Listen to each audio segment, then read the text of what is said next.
see our level damage. Search. Oh, again. Man, I'm on the edge of my seat right now. Like, oh wait, this could be a lot of damage right here. Oh, never mind. I take it back. It's another quick. Wow. Vortex kick. Vortex kick. Bart's And down. killing that Bart. Gotta be game. Oh, Wow. wow, that's game. Good evening, everybody, and welcome to Week 8 of the WBEL Charming Division, Season 2. I'm here with my guest, Itomanpr. How you doing this evening? Yo, how's it going, Manta? I'm doing pretty good. How about you?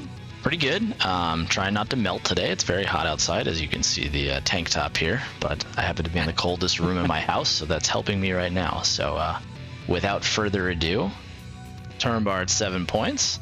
We've got LXD and Itoman and Maverick next in line with 5 points, Shadow Snatcher with 4 points, and a Wicked Awesome Sausage with 3 points, currently rounding out the playoffs. Out of the playoffs at the moment are Dervis, myself, both with 3 points, and Sand Rooster and Detto with 2 points. So let's get into this week's matches and see how it plays out. Only 2 weeks left. It's sure to be Some fireworks. very exciting. So for our first match of the day, we have Itoman versus Detto. Itoman, as this is your match, I'll let you take it away. All right. So for this match, I brought a little bit of Sadali and UR Zazan with Surges. Plan being, I want Zazan to approach using his Courage buff, and Sadali and getting the re-raise from Sadali's buff. I was kind of expecting what Detto brought, just at least two-thirds of it. The other third being, I was not expecting the soul. I was expecting the Lita, but as we'll soon see, there's maybe this was Magic Delita. Yes, definitely. As I see your team here, we're trying to make Zazan the unkillable truly unkillable. However, if Soul has the accuracy, that's going to be tough for him to deal with. But you said Magic Delita. Now I'm kind of thinking Evade Delita too, which is very rare to see. But I have seen it happen before. So That's actually the magic trick, evasion. clearly, Undying Rampage. We got a lot of unkillable terminology going on here, but the guaranteed hit Nullify, I'm not sure how much that's going to play out for your team, but Surges with the Taunting Blade, garnering some more hate, trying to clearly bring the damage away from Detto and Soul, but this Delita here has quite the accuracy thus far in the match. And but returning the kill right there. Oh, never mind, hanging on by a sliver. And here comes Chaotic Darkness from Soul, the LB with a chance to poison. This can land. That's gonna hurt. Well, I kind of forgot that removes courage, to be honest with you. This is looking bleak for you. Yes, this is looking a little bleak for you at the moment, but we've seen your Sadali do many crazy things over the past few seasons in various leagues, so I wouldn't count him out just yet. Another indoctrination coming out, but Detto there is quite the evasive Delita, and that fire resist down right there is definitely going to help him out, because I as many tricks as Sadali has in the bag, I don't think evasion is really one of his tricks. And if I'm not mistaken, it's Detto's turn, or Delita's turn again here. Normal attack for the kill. Wow, I have to say, that evasion from Delita was a very unexpected but key component of that match, because I saw probably 4 or 5 misses on his side. I would call that quite the magic trick. Clearly. Or a magic Delita. So I think it's worth mentioning that at early in the season, I think when we were doing the roster analysis, I mentioned the magic Delita appearance jokingly, and Detto took it to heart in a way, so he brought a special version of Delita for this match. I was kind of anticipating the Delita because it was the last unit in his roster that he hadn't used. I was not expecting the partner that came with Delita, which was Soul, and that's both of those units being fire gave him the angle to use the fire luck cards, fire agility luck, which made him a very dodgy boy. And Oh, yeah. I came thinking maybe I would get a fire wind synergy with his Flagberry Glassy. So Yes. I came in with a completely different build, trying to bring in a bulky Sazan and just try to take as many hits as possible and survive, which clearly I did not. So he came well prepared. He built some very top-notch accuracy on his soul. Unfortunately, I did not bring any top-notch evasion, so he got me good. Yes. So well prepped on Dedo's side. For sure. It's not every day you see Evasion Delita out evade Zazan the Unkillable. But congrats to Dedo on picking up the win, and GG's to both players. GG's. Well played, Dedo. So for our next match, we have LXD92 versus Dervis. On LXD's side, we have Bronwell, Lemure, and Minwoo. And on Dervis' side, we have Surgis, Valade, and Young Eld. Well, we have a very interesting starting lineup here. We have the Bronwell with her Pierce Res buff, and we have possible double quicken approach in this match. Also a possible lot of haste to Gus. Yes, it's bringing back some And, PTSD on my side, not gonna lie. Oh, we know how devastating that can be. Some of you particularly know it personally. Oh, yes. And we have a lot of ice, water, spear synergy. I don't know how that's going to match up with the kind of damage that double quickened Bronwell might bring in. But so the support Valade will provide will be key in determining how this match is going to flow, I think. There we have all three units of LXD hastened. All the AP Bronwell's gonna need. And I think here comes the double quickens. There's one quicken. And the other quicken's not gonna come in until Dervis' side gets all their attacks in. So let's see if LXD survives this assault. It's a slow start to the match here. I was hoping that second quicken would hit. There we go. First damage, life drain, double hit. No crits there, but I have a feeling as you mentioned, the double quicken is coming in soon, assuming Bronwell lives this. And yes, the defense up and protect earlier is definitely helping here. One of the things that I was, a little concerned about was these units standing still, but it looks like, even with Bronwell crossing the map, the quicken's still hitting. And pretty decent damage there on two rather bulky units, at least on the Surgis. So here's Minwoo getting her haste down, but standing still. Would have liked to see her get in range there, but Quicken from Lemure is definitely going to help, Bronwell chain up on herself. So here, do we have a kill? We have a kill. So that's Surgis down right there.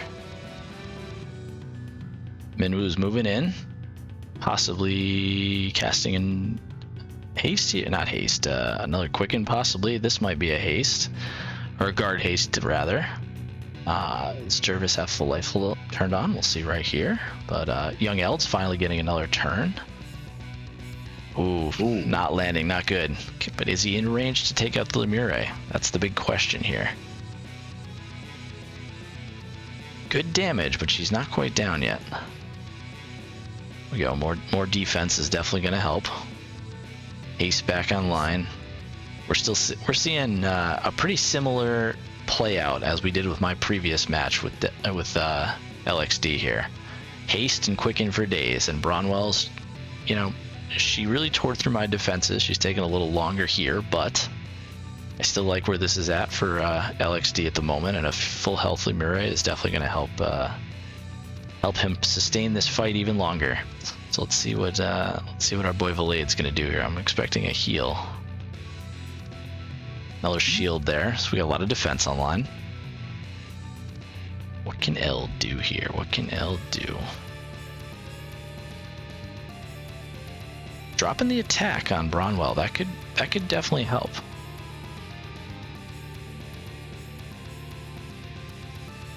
Here comes Bronwell with the Quickeners right behind her. So these set of turns will be vital, I think.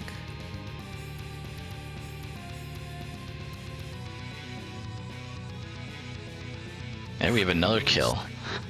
This is looking a little bleak for Dervis at the moment, but we do know that Young L does have a re-raise, and Minwoo is finally in range here for some damage, so I don't remember what his AP was looking at. 42. He probably has a good shot to maybe take out the Minwoo here, which can really help his chances. There she is, she's down. But looks like another guard haste. So we have a hasted up Bronwell yet again, and she still has enough AP to kill the entire enemy team if she wanted to. The LB coming out here.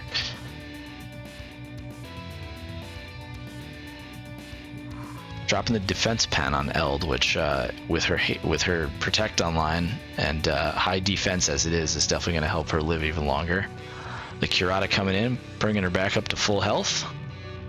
And a standard attack for the kill, but here comes the re-raise, and he's going next.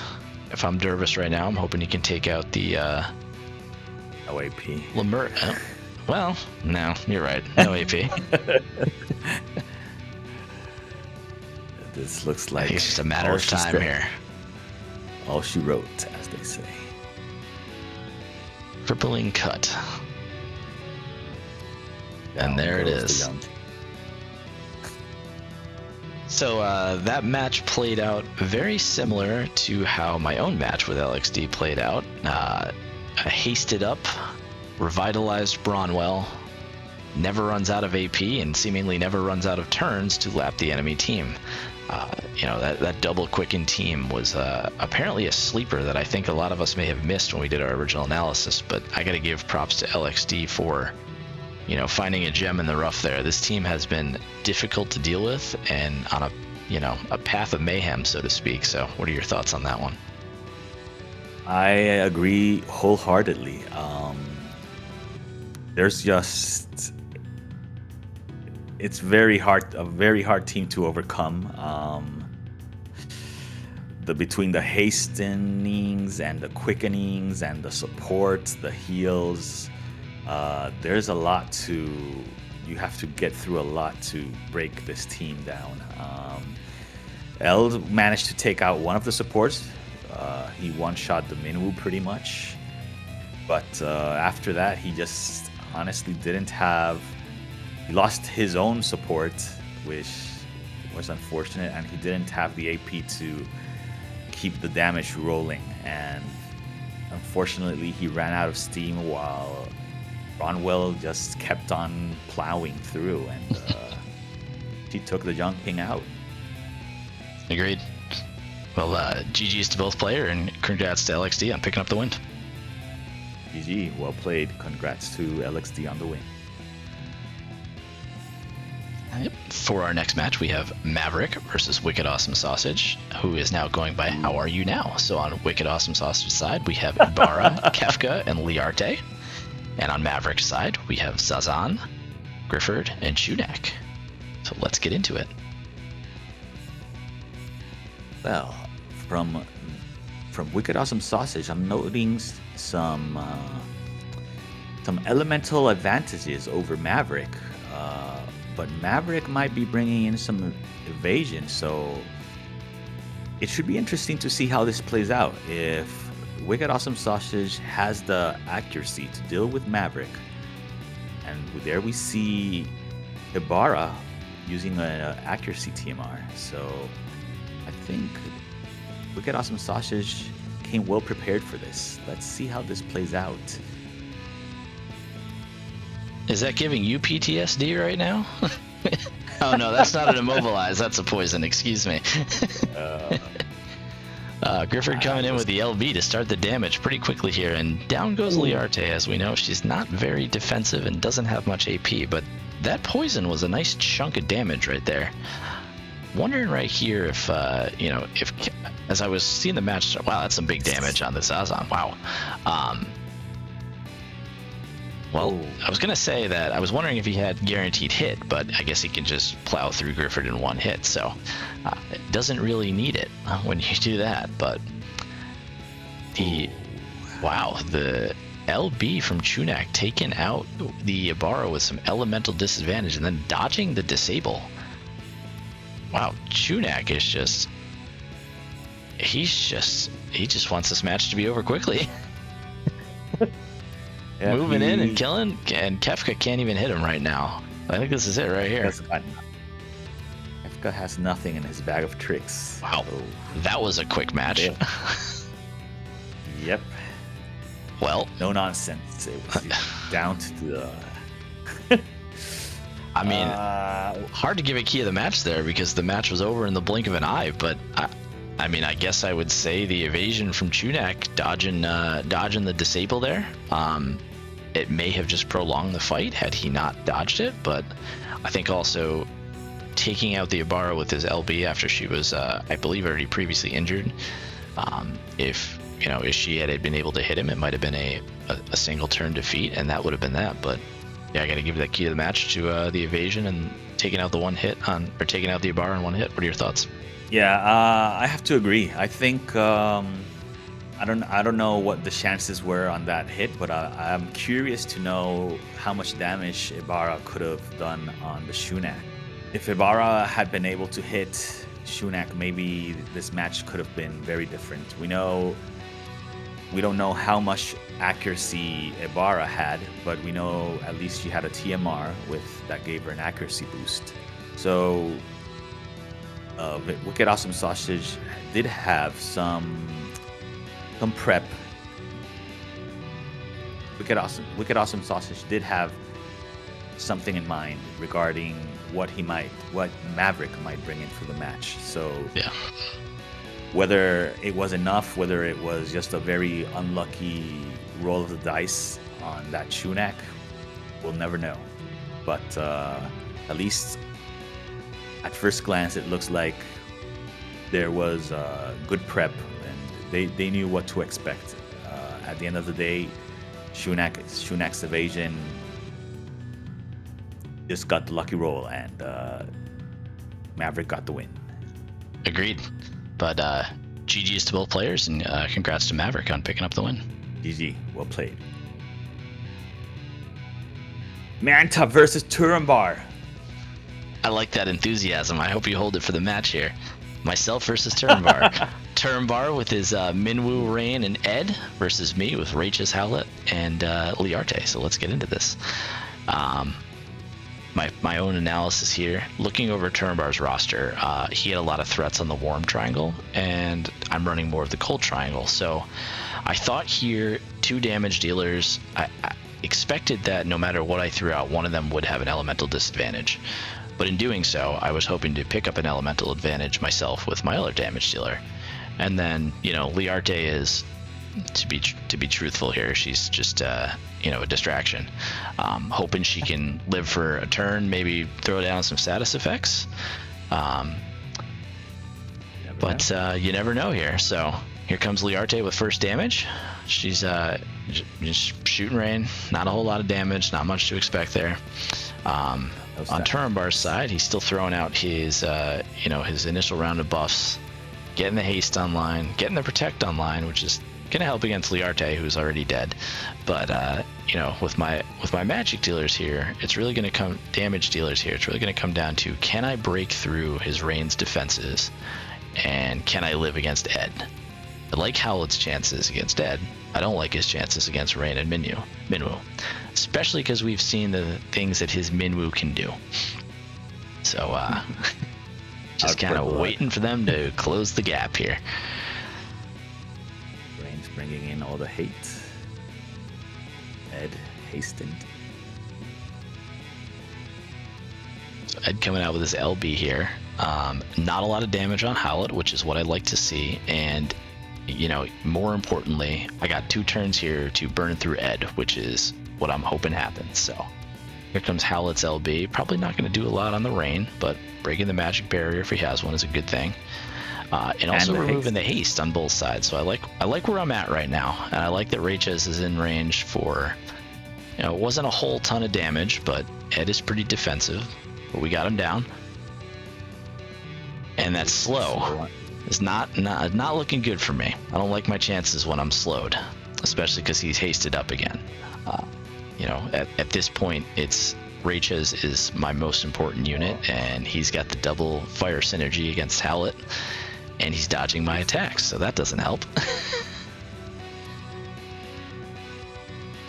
But, you know, we're still alive on one Howlet's side. I mean, Rain's not truly known for his damage, but, you know, that was a pretty good start against Howlet there. And there's the offensive Minwoo making her appearance. 9,000 damage taking him down. Good news here is my Raycha still has her magic barrier. So what can she do to this Rain right here? Oh! She took a page out of Minwoo's playbook right there. And here we go. I think we break through the barrier at this point, just barely, but we got some magic resist there, which is what I like to see. However, this Minwoo is fast. She is very fast. I think you're just slow, man. I am slowed. That's 3 turns in a row, and that's a Dream Inducer, and that's a sleep. Oh, no. And here I'm thinking, all right, hold on. Hit me with a Dream Inducer, wake me up, and don't kill me. And he kills me. 4 turns in a row. Can you believe that bloody one? Minwoo. That She bloody strikes Minwoo. again. Very fitting, very fitting. Minwoo chose who's the real DPS once again. If I'm going to go down like that, that's the way to do it. So I was talking to Turnbar after the match, and well, a couple of things. I didn't know you could get a Minwoo to be that fast, but he told me he really wanted me to embrace my inner, you know, soccer goal or football announcer there. Hopefully I did the best I could. But yeah, I gotta give him a lot of credit. That's his Minwoo is built different, and I don't think there's very much more to say than that. The slow was crippling on you. Indeed. The Raychas, that really gave a chance for I didn't think offensive Minwoo would be able to bring home the win, because you can never underestimate Turambar's Minwoo. That is true. I mean, the non-elemental Ultima also helped. That's for sure. Yeah, like I said, I got to give him credit. His Minwoo is built different, and she showed up again today. So congrats to Turambar on picking up the win. Congrats. Well played. And GG. For our last match of the day, we have Snatcher bringing out Minwoo, Celebrated Jaden, and McLeod versus Champ Rooster, aka Sand Rooster, bringing out Celis, Curry, and Eliza. So let's get into it. Alright, so on Shadow Snatcher's side, I'm seeing the Ice Pierce Bros. And on the other side, it's from Sand Rooster, we have the Ice Missile Girls. So which Ice team will take the lead? Are you calling Eliza. Curry a girl? Oh, oops. Pixie cut Sorry, Curry. Eliza. Eliza took precedence. Fair enough. I get it. I think you were thinking of Rafal there, but that's okay. Yes. Well, this is a lot of Minwoo this week, so I'm going to say Minwoo MVP of this tournament. Just throwing it out there. You know, that is not a lot of damage on a Minwoo either, so apparently the Minwoos of this tournament are, like I said last match, they are just built differently. But, you know, starting out here, Sand Rooster's long range has been drawn out, and that is a lot of damage on a Celis. But the long range drawn out, I'm fearful that he's going to run into AP issues pretty soon. You know, Celis tanking that one a little better, probably due to the magic-based damage here. What can she do? Can she hit all 3 of them here? Magic Burst, yes she can. Decent amount of damage on the Minwoo, decent amount on McLeod, but you know, not much on the Celebrated Jade in there. And Was that a standard attack by Curry? Did I just miss that? Yep. Interesting. Probably just prep to shoot down frostbites. Only had Frostmaw Barrage online. I think so. I did Well, not. He had enough AP to go for another attack under normal circumstances. That's what I thought. I'm not really liking Sandrooster's chances here at the moment. He's got 2 range units in range of damage dealing Pierce units, and one of them is already down. So I unfortunately think this may just be a matter of time for these units to close in, especially with the Minwoo still up. She can heal kind of on the spot, and Binding Javelin taking down the Curry, and that was short work made out of that Curry right there. Key of the match there, most likely for me, initial placement, drawing the ice missile units out pretty quickly, and then having everyone grouped up right on Minwoo for her to heal as needed. I like the play with Celis being kind of thrown out to the side, but unfortunately the ice missile units, I think they kind of moved in a little too quickly for it to make a difference there. I have to agree. I think the initial position did not play out in Sandrooster's favor. And even then, the Pierce units, who aren't, we're not calling them the ranged units, but they did have the range to attack Celis from pretty far away at a comfortable position near Minwoo, where she could heal and take benefit of the unit affinity bonuses. And yeah, unfortunately, feel if this match had been drawn out even longer, getting baited for Sandrooster would have just kept on fighting him as the match progressed, because he wouldn't have the AP. He was not able to build the AP needed to prolong this match. Well, GG's to both players, and congrats to Snatcher on picking up the win. GG, well played, and congrats on that win. All right, after our second to last week of the Charming Division, here are the standings. We have Turnbar all alone on top with 8 points, clinched that playoff seed. LXD and Maverick, both with 6 points. Shadow Snatcher and Itomanpr, both with 5 points. I believe all 5 of them have clinched the playoffs. As of today, we have Wicked Awesome Sausage sitting in that 6th and final spot with 3 points. However, myself, Dedo, and Dervis are all chasing him. We have the same amount of points, but we'll see how this final week plays out and who can grab that final spot. And unfortunately eliminated from the playoffs this time, we have Sandrooster with 2 points. So, Ito Man, thanks for joining me this week for this week 8, and I will see you next week. Likewise, I'm excited to see how this final playoff spot shakes up. There's sure to be some heartbreak and very interesting matches coming up in this final week. For sure. Well, thanks everybody for tuning in, and we'll see you next time. See you next time.